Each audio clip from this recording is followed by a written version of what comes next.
What's up, everybody? Tim Anderson here, aka Renfell. It is time for the next edition of Mondays in Middle Earth as I read through my Kindle version of Return of the King. We are up to Chapter 9, The Last Debate. Now, this is an interesting chapter for me because I have no recollection of this chapter. I really don't remember what goes on here. The last chapter was the House of Healing, and I kind of remember what that chapter was about. This one I'm assuming it has something to do with War Council and everything else. Um, but it's been a long time. Like I said, it's been 20 plus years since I've read this. So I really don't remember or not. So we're going to read through and see what we can see. In the meantime, as always, if you haven't tuned into one of these before, like, subscribe, hit that bell icon so you never miss an update. These come out every Monday morning at 9 a.m. Central. They used to be 11 a.m. Central. I moved them up to 9 a.m. Central now. But every Monday, we've been doing these for about a year now. Maybe not quite a year. I'm getting close to a year. And at some point, we'll be finishing up Lord of the Rings and moving on to the Silmarillion and maybe into stuff beyond that, as long as people continue to remain entertained by the series. Support if you can. Super chats on premieres, super thanks on these uploads, and don't forget to join as a member. There's 3 different tiers down below. You can support in any way you see fit. There's also a Patreon page, Discord channel, all the links down below. Chapter 9 of The Return of the King, The Last Debate. I love how it says here that Legolas and Gimli were awake early, and they were wanting to go look for Merry and Pippin in the city. And Gimli actually has this line of dialogue very early in the chapter where he's like, it's good that they're still alive, considering what a pain in the butt it was for us to march all the way across Rohan to save them. I'd hate to see all of that effort to have gone to waste by them getting killed. Oh my god. Oh, that's brilliant, Gimli. It says here that the folk who saw them pass marveled at the beauty of Legolas, um, and Gimli as a dwarf. So they've not seen outsiders in so long that it's just like, who are these people? Ooh, when Legolas looks at Prince Imrahil, he bows before him because it says here he saw one who had elven blood in his veins. Mentions it's been a long time since the people of Nimrodel left the woodlands of Lorien, and yet still one may see that not all sailed from Amroth's Haven west over the water. Oh, so this is where Legolas delivers the word to the prince and says Aragorn doesn't want to enter the city because he doesn't want to cause problems. But he does say that there's need for the captains to hold council immediately, and he hopes that Imrahil and Eomer and etc. will come to his tents outside of the city as quickly as possible because they have to have a war council. And this goes back to what Aragorn was talking about in the previous chapter. He just doesn't want to cause any undue stress on the people until they've had a chance to defeat Sauron for good. And once that's off the table, then we'll talk, stewardship and me being the king and coming back and taking my place and so on and so forth. Oh, this is really interesting. They're all sitting here enjoying the sunset, and there's these gulls that come flying inland, and Legolas kind of freaks out. Mentions that they are a wonder to me and also a trouble to my heart. Because of the sea longing, which is perilous to stir within the hearts of the elves, he mentions. And he says, Alas for the gulls, because I will never again have peace under beech or under elm, because now he's heard the call of the sea, and it's forever going to pull at his heartstrings. But Gimli has a nice counter here and says, Hey, don't say that. There's still tons of things to see in Middle Earth. You and I are going to be traveling buddies here. We're going to go do tourism across Lord of the Rings, Middle Earth. So you hush that stuff. So Merry and Pippin want to hear about the Paths of the Dead. Gimli doesn't want to speak about it, but Legolas does give them a telling. He says, Because I did not feel the horror and feared not the shadows of men, powerless and frail as I deemed them. That's awesome. So he gives them an accounting of everything that they came across. The men of Lamedon. Only Angbor, Lord of Lamedon, had the heart to abide us, and Aragorn bade him gather his folk and come behind if they did when the grey host had passed. Pelagia, the heir of Isildur, have need of you. Oh, and then he sings a song. Nice. Oof. And he again laments the gulls. Did not the lady tell me to beware of them?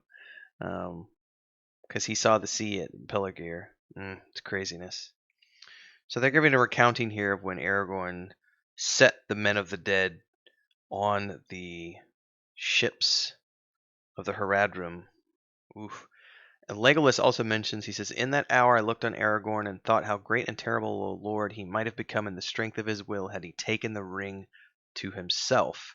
Not for naught does Mordor fear him. That's pretty awesome. So Gimli is giving his own counter here about how, the eyes of the dwarves might not see such foretellings, but mighty indeed was Aragorn that day because of all the, things that he did. He chose the greatest ship to be his own. All these things that he did. So it's interesting that Merry and Pippin are getting an accounting of everything that happened in the Paths of the Dead and afterward from both parties here, because they're getting a chance to understand the perspective of a dwarf and the perspective of an elf, because they're both different perspectives. They both saw Aragorn in a different light during that entire quest line. So Imrahil and Éomer have gathered here with Gandalf, and Gandalf says, listen here to the words of the steward of Gondor before he died. You may triumph on the fields of Pelennor for a day, but against the power that is now arisen there is no victory. I say this not for you to despair, as he did, but to ponder the truth of these words, given that while the Palantir don't tell lies, because even Sauron himself can't make them spin truths that are falsehoods, he says he can perhaps force a mind to see things that he chooses, or cause them to misinterpret things that they see.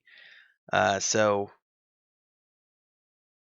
the big thing here is Sauron showed great forces to Denethor in Mordor, and more were still being gathered. And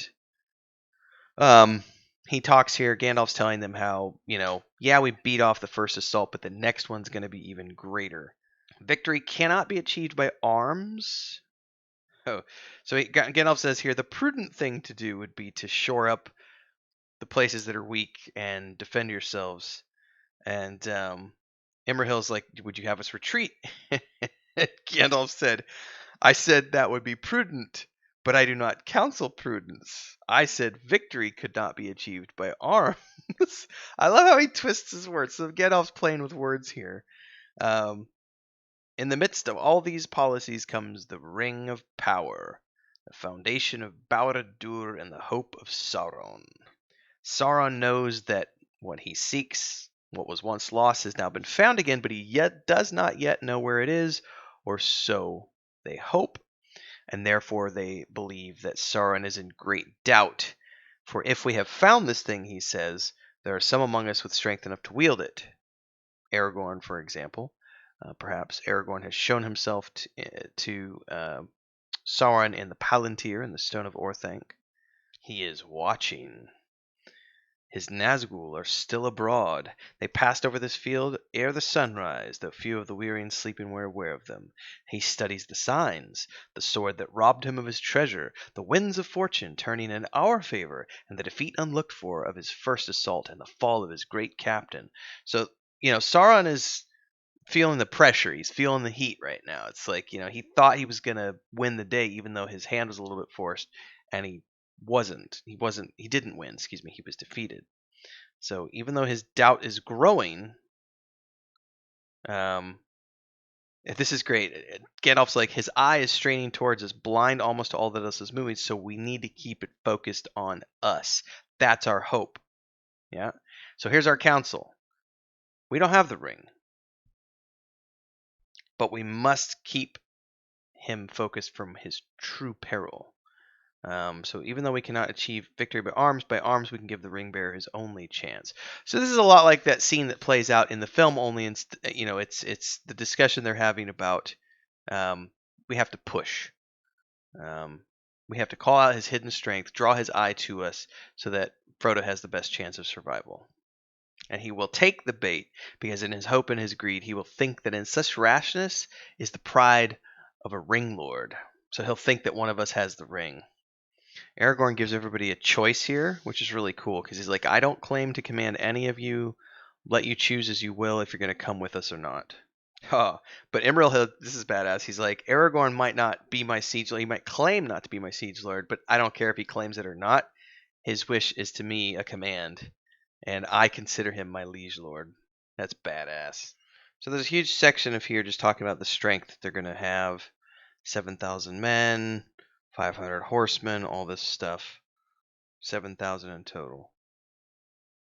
And Imrahil laughs here at the end of this chapter. He's like, this has got to be the greatest jest in the history of Gondor, that we're going to ride with only 7,000 to the impenetrable gates of the Black Land. He says, so might a child threaten a mail-clad knight with a bow of string and green willow. Oh, man. Ah. Oof.